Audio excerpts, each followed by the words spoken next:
into the college basketball segment. We really just wanted to skim over this. This was a very entertaining non-conference slate. I feel like there were just a lot of big time like March-ish matchups in Matchups. November and October, or not October, but November, December that we've seen, and I really want to go over that.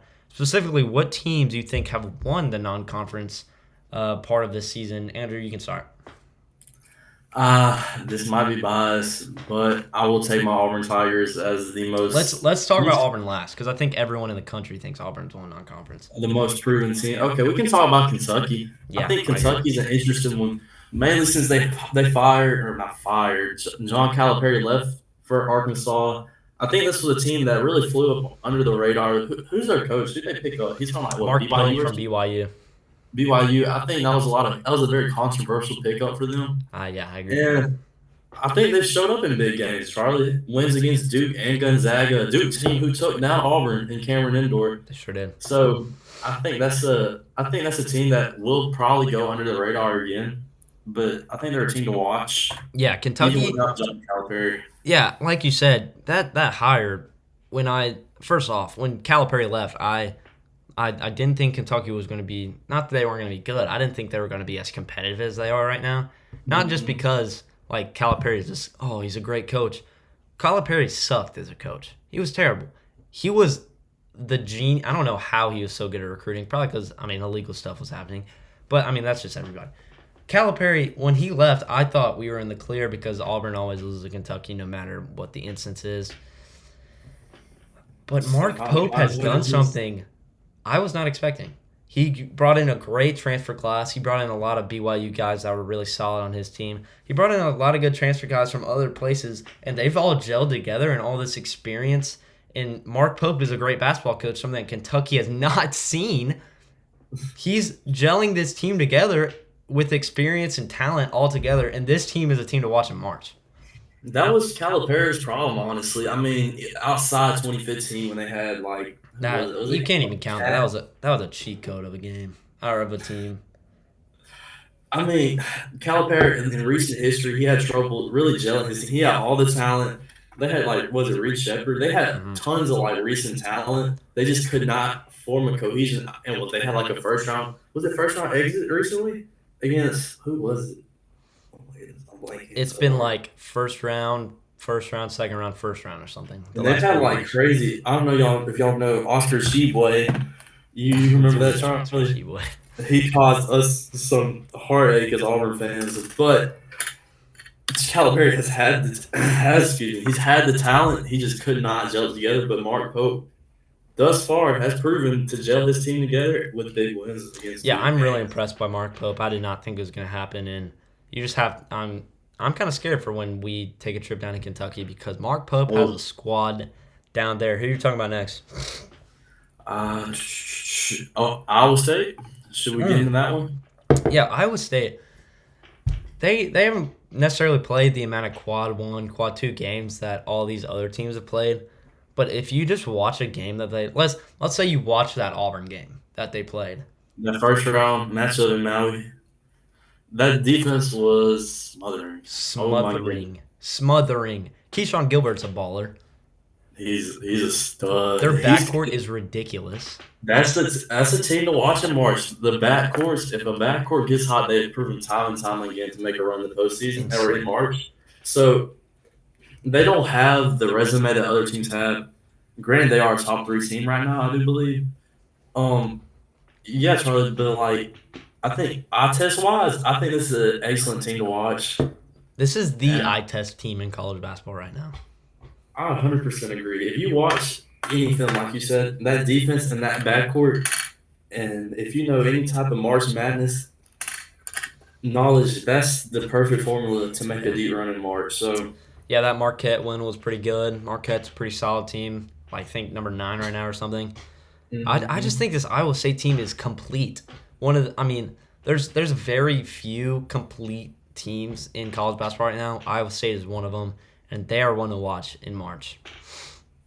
100%. Moving on, for another one I have is Memphis. Memphis, that's exactly what I was going to say, Charlie. That Memphis team, man. There. Where do we even start with this team? We could talk about Maui, that run they Yeah. made in Maui. Yeah, beating First UConn and time who they Michigan, played. beating UConn and Michigan State in the first two rounds. I mean, Michigan State was more like not crazy, but UConn, and not They were the necessarily. first team to knock off UConn and like really expose a lot of issues within that Husky team. And outside of outside of Memphis, I mean, outside of UConn, they played a great game against Auburn. They did. I don't know if you Auburn yet. I mean, they're dominant. They found a way to win almost all year outside of that Duke matchup. Yeah, keep on rolling on Memphis. And Maui had a great performance. Big wins against UConn, Michigan State. I think, like I mentioned earlier, UConn, big team, big name, back to back defending national champions. They were the first team to really expose a lot of those key issues in that Dan Hurley team. I'm sorry. And like we said, picked up another win against Michigan State, who I think they're a team to watch too. They always are a team that shows up in March for some reason, somehow. I forget. Is it Tom Izzo's team? Is he still coaching there, He Charlie? sure is. I don't know how, but So I don't know how he's been there so long. They found they found a way to win. And who's the team? Memphis just picked up a big win recently. I'm blanking on the team. Is it Clemson? you're thinking of Clemson, but they lost in overtime. They lost to Clemson. Okay, They should have won that game. they should have won that game. Yeah, yeah. Penny Hardaway still the coach there at Memphis. Yeah, Penny Hardaway. He's always found a way to recruit players, whether it was illegally or legal at the time. No, I like this Memphis team a lot, and I think this might be the year he finds a way to put it together and make a deep run in March. Yeah, I think, like you said, Penny Hardaway. I think of him as kind of the prime of college basketball. For sure. Not necessarily like just I don't know, just a recruiting standpoint. He's a big name in the big leagues, and he came back and he's put on a show at Memphis. I think like you said, he's got the talent or he's got the pieces this year to make that next step, and they're showing a lot of reasons why a lot of people can believe that they will. PJ Haggerty averaging like 22 right now or something. He's one to watch. He's a baller. He gave Auburn a lot of troubles, and yeah, he gave UConn a lot of troubles and Michigan State a lot of troubles. This Memphis team is, for the first time in a minute, I think they're legit, and they have won. There's been a lot of hype around Memphis. I mean, they did. I think it was last year they beat Auburn, if I'm not mistaken. They found a way. Was it last year or the year before last? Last year, 2 years ago. I can't remember. I went to the game in Atlanta. And we got pounded. I remember that. Yeah. I mean, Penny Hardaway's team, they've been hot and cold, inconsistent in recent years. They've always had the talent, I think, especially since they started recruiting as well as they've had. Mm-hmm. I think this is the year they finally put it together and make some type of run in March. So I think that's one of the hot teams to talk about this non-conference slate. Yeah, Memphis. Do you have any more teams? Not outside of Auburn, if you want to, unless you Yeah, have we can another just one. go. We can go ahead and hit Auburn. I mean, the quad one speaks for itself. 5-1, 5-1 in quad one games, and they are, what are they? 11 games into the season. Ridiculous. They have a quad one game tomorrow. Well, tomorrow when we post this. When we post it. And they have Purdue. the chances just went down a lot, but I think they still win that game. In the BJCC Center up in Birmingham. Mm-hmm. Yeah, that'll be a good one. I mean, Purdue's coming off with a loss. Who are they? They recently lost to somebody. I know exactly what you're thinking, and I cannot put a team to a name. Purdue has dropped a couple games. I think they beat Bama though, right? They did beat Bama. They beat Bama. I mean, they're going to be a great team. I think they're just. It's so evident. They brought in a few pieces in the portal. I think they're struggling pretty bad without Zach Edey, which I think a lot of people expected for that to happen, and that's playing out. They're still definitely a talented team. They have a lot of good pieces in that backcourt specifically, a lot of experience in that backcourt. I don't think it's enough to go necessarily that deep in March. They might pick up a win or two. Yeah, this is not a team I'm looking forward to. Yeah, be a Final Four contender. Exactly. And nonetheless, I think it'll be a close game against Auburn, just because your nice out. Yeah. I don't know the stats on Janai, Uh, but we're getting a little sidetracked here. Let's talk about the non-conference. Let's go into each or briefly go over into each game. Begin the season, you beat a pretty solid mid-major team in Vermont. They've always found a way to make it into the tournament. Big win on that, and then you go to Houston. right into Houston. That was one of the best Bruce Pearl just in general wins I've seen in a long, or probably ever. One of the I mean, really gritty matchup. Both like super. What's his name? Kevin or Kelvin Kelvin Sampson. Sampson? Hey, defensive He's a mastermind mastermind. He's one of the best coaches. He's up there on the all-time list for sure. for sure. And I think Houston, great team. Auburn found a way to win though, and that's kind of been the story. That Auburn's been dominant, but when they've been tested, like in the Iowa State game, they found a way to win, and that's really due to the experience that the Tigers brought back this season with Janai, with Dylan Cardwell, with Chaney Johnson. Really, a lot of experience, and mixed with that young talent, it's a Hod Pettiford Right. and who I'm missing a couple. Miles Kelly, the transfer pickup. Yeah.